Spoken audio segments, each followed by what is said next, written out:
Eto pa sa compound dito. Compound 1 ba 'to? Compound 2. Tapos inupahan ko kay Ate Presi Pangilinan nung maliliit pa yung mga anak ko. Hindi pa ano si bunso, wala pa.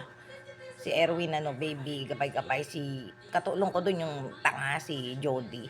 Then ito lately kasi ginagawa tong building namin. 1 year kami dyan.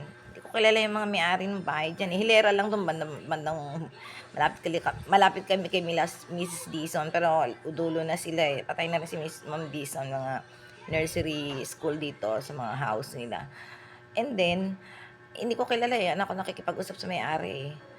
Doon sa harapan, kilala din ni Rowena yan eh. Yung, sa totoo ate, pasensya ka na. Yung totoo lang. Pero ka-vibes ko si ate. May edad siya na, parang sindasa rin. Pero maganda siya. Ano siya ni Ray Bawang. Mga barkada nila, Kuya Orgy yan, si Ray Bawang. Ano siya, yung anak niya. Yung apo niya yata, naging asawa ng anak ni Ray Bawang. Doon ko lang nalaman. Kasi magkakapit-bahay kami dito, magkakabat. Si ate maganda. Yan, misa, parang sindasa rin. Kala ko nga no, may aning-aning eh. Pero hindi naman pala aning-aning siya. And tumitingin ako ng bahay nun. Eh sa totoo lang ate, may koral ng baboy. Ayan no, Rowena ni Carl. Talagang maduwal-duwal kami, tinignan namin. Pasensya natin, yun lang ang totoo ha. Hindi ko, talagang may koral ng baboy. So far ngayon, wala na ho ako dyan. Pasensya na sa katotohanan. Kahit si Rowena noon, nandun lang siya sa labas, hindi pumasok. Naghahanap kami ng for the meantime na uupahan kasi ginagawa to.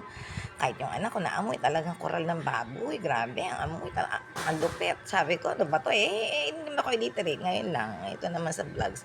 Kasi may eksena sa inyo nun ate. Malabo yung mata ko. Nandun ako sa terrace, sa veranda. Nagpapaliwanag ako, nagja-justify ako ng, hindi ako parang ang siraulo doon. Kasi itong mga hindi kakilala, mga nakakonect din. Jujuju. Yung isang ali dito na, ewan ko kung kumusta na kaya yun, malungkot kaya yun, o ano na mental na kaya yun, saka may kukwento. Hindi ko sila makakilala. Tapos nung napatingin ako sa bahay mo ate, magkaharap yan eh, may nagpapapaspas nga. Hindi ko na aninag eh. Si Narosing yun. Yung, yung tiyahin ko. O siya yung nagkagaganong ganyan talaga yung pang mainit.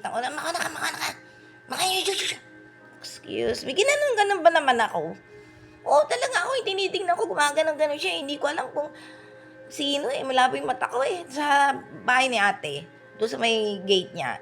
Ginaganyan ako, parang tumigil ako magsalita. OMG naman ho. Bago naman kayo epal eh. Pwede ho ba yung mga eksena yung ganyan eh. OMG. Rental.